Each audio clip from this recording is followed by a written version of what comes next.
Bom, Mises, Ludwig von Mises, que é considerado o grande nome da escola austríaca, né? Ele foi aluno de Bawerk, então, e eu vou falar um pouquinho dos principais pilares aí do pensamento de Mises, que deu nome ao Instituto Mises, fundado por Rothbard e Lew Rockwell, que esteve no Seminário do Brasil, o Lew Rockwell, e também o Instituto Mises Brasil, o qual eu sou um dos membros do conselho.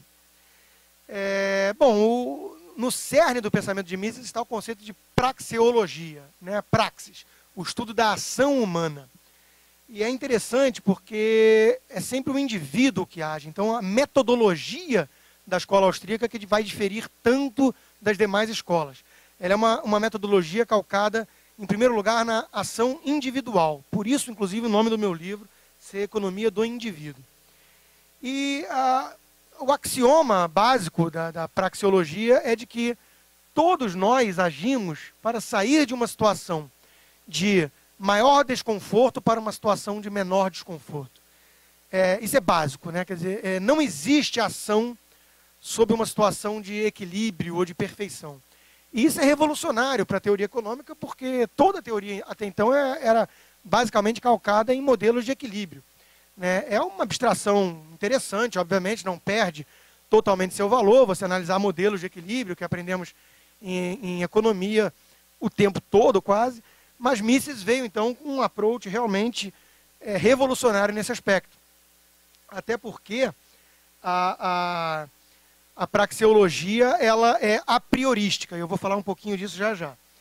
Bom, Mises contrapôs então a praxeologia, que é um pouco mais amplo até mesmo do que a economia, envolve outras áreas do conhecimento humano, contrapôs isso ao estudo da história, né, e ao que depois Hayek chamou de historicismo, Popper também. A história seria então uma coletânea de dados sobre a experiência da ação humana passada sempre. E ela não pode nos ensinar, então, uma teoria universal sobre a ação humana, nada disso. Você não pode observar os dados passados e, com isso, concluir, então, uma teoria válida universalmente para os seres humanos. Então, ele meio que contrapôs essa postura a priorista do conhecimento humano ao empiricismo tão comum aí na ciência até então. E hoje em dia, principalmente, eu diria. A ciência econômica seria, então, contrária, não contrária, mas bem diferente da ciência natural. Você não teria como aplicar os métodos da ciência natural na ciência econômica, né? As teorias sociais, enfim, não podem ser construídas com base na história. Esse é o ponto principal de Mises. E esse apriorismo, então, partindo de axiomas básicos e usando lógica dedutiva, então, seria a partir disso que você poderia construir, então, teorias econômicas. Isso é muito interessante porque faz com que você possa entender o nexo causal de certos acontecimentos no tempo, ao longo do tempo, que o simples estudo empírico, estatístico das coisas, pode ser que não te forneça. Né? Você analisar a história, você analisar dados empíricos sem, a priori, uma boa base teórica, pode te deixar bastante perdido.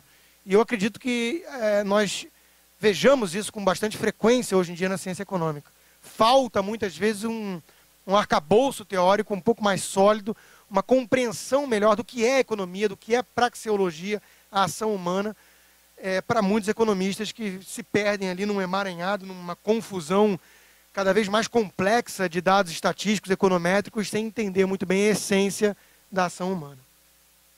As estatísticas para Mises e para a escola austríaca, então, não é que elas sejam inúteis, elas servem muitas vezes para ilustrar essa teoria, só que a teoria será sempre a priori. Essa seria a principal divergência entre a escola austríaca, por exemplo, e a escola de Chicago, na questão da metodologia. A teoria não serviria para negar ou provar nada, né? E Mises bateu de frente, obviamente, com todo o mainstream de economia que adota um approach totalmente diferente. Um exemplo que talvez a gente possa considerar hoje, e eu vou falar um pouquinho, eu acho que tem a ver já com isso que eu estou falando, mas tem muito mais a ver com a teoria de ciclo econômico da escola austríaca. Hoje a escola austríaca está vivendo um grande revival, ou pelo menos um crescimento fantástico, e eu acho que parte tem a ver com isso.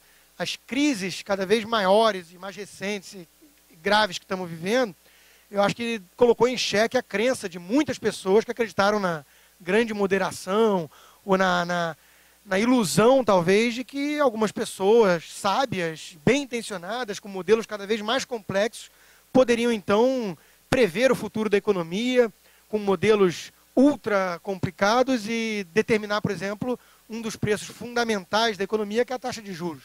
Estou falando, obviamente, do Banco Central, do Federal Reserve, com a crença de que poderia determinar qual seria o preço adequado, então, para a taxa de juros. Eu falarei um pouquinho disso à frente. Outra contribuição fantástica de Mises foi a refutação científica, né, técnica do socialismo. Mises, só um comentário, ele não fazia muito julgamento de valor ético. Ele preferia sempre bater com argumentos na teoria, né, e não fazia muito julgamento ético. Então ele levou muito a sério os socialistas, ele não tentou desqualificá-los, ele não tentou rotulá-los, ele levou a sério a teoria dos socialistas e procurou refutá-la com bases científicas. E acredito que ele foi muito bem sucedido. Ele tem um livro grosso chamado Socialism, de 1922, onde a refutação ali técnica do socialismo já está presente e como o mundo poderia ter evitado tanta desgraça, sofrimento e miséria se tivesse levado um pouco mais a sério, prestado um pouco mais de atenção, refletido um pouco melhor sobre a contribuição de Mises. E ele vai refutar, então, a possibilidade de cálculo racional sobre um sistema socialista. Socialismo aqui entendido como a abolição da propriedade privada nos meios de produção. E isso é interessante porque isso faz com que você refute o socialismo independente da boa intenção dele ou da suposta superioridade moral dele. Quer dizer, mesmo num mundo habitado apenas por santos, o socialismo seria e continuaria sendo impraticável. Ele levaria inexoravelmente à miséria e à escravidão. E essa é a grande contribuição que eu vejo de Mises em relação ao socialismo.